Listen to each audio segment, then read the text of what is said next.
You ever feel like learning English is all grammar rules and boring textbooks? Yeah, not here.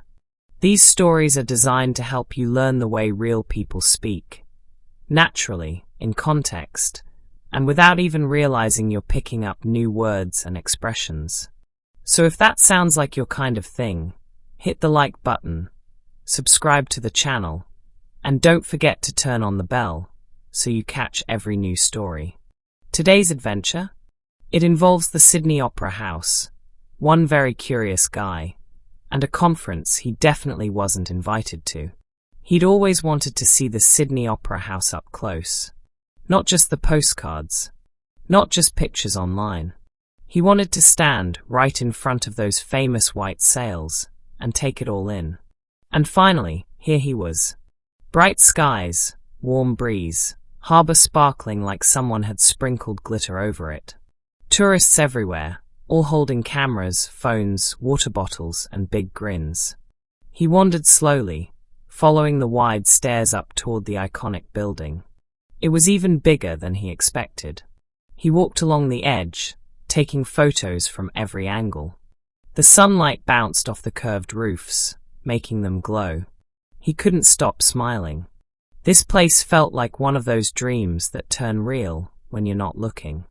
At some point, he saw a group of people walking inside one of the side entrances. Not the big tour line. Not a crowd. Just a few well-dressed folks, moving casually, like they knew exactly where they were going. He followed them. Didn't really mean to. Just drifted behind them, curious. Inside, the hallway was quiet. Cool air. Carpeted floors. Everything looked clean and polished. He kept walking, trying not to look like he didn't belong. No one stopped him. He saw signs, but didn't really read them. Just arrows pointing left and right. Eventually, he passed a table with pamphlets and name badges. Nobody was standing there. No one checking anything. He glanced at the badges, rows and rows of them, but kept walking. Up a few steps, through a big wooden door, and then he was in a huge room filled with people in suits and lanyards, sitting at round tables. A massive screen up front displayed a PowerPoint slide with something about market trends and quarterly strategies. A speaker stood at a podium, mid-sentence, saying something about sustainability and innovation. It hit him all at once. This was not a public tour. This was a business conference, and he had just walked right into it. His heart skipped. He glanced around, trying to look casual. A man at a nearby table nodded at him. Another person offered a polite smile. He nodded back like, "Yep, I totally belong here." He spotted a coffee table in the corner.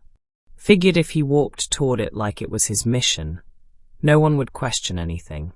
Coffee in hand, he stood off to the side, pretending to read the schedule printed on a giant poster nearby. Words floated past his ears. Market value, digital strategy, client engagement. None of it made sense to him, but it sounded fancy, and weirdly kind of fun. He took a sip of coffee. Delicious. Someone approached him. A tall man in a grey suit, holding a folder. "You here from the Singapore office?" the man asked casually. He froze for half a second, then smiled and shrugged. "Just visiting." The man laughed. "Aren't we all?" and walked off. He let out a breath. That was close. He stayed a few more minutes, sipping coffee, soaking in the odd scene. Everyone looked so serious. Focused. Taking notes. Nodding like they were solving the world's problems. Then he quietly backed out. Retraced his steps. Down the hall, past the badges, past the signs he hadn't read earlier. One of them clearly said private event, registration required. Whoops.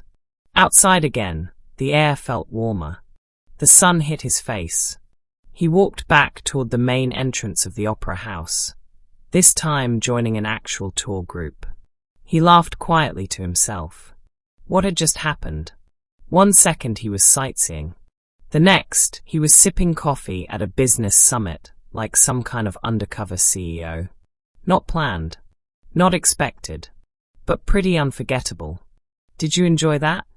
A curious step led to a fancy conference and a lesson in confidence, all while picking up natural English phrases like he froze, retraced his steps, and whoops. That's how language learning should feel: real, relatable, and actually useful. If you liked the story, hit that like button, subscribe to the channel, and leave a comment. What's the strangest place you've ever accidentally ended up? We'll be back tomorrow with another story that'll surprise you and boost your English at the same time.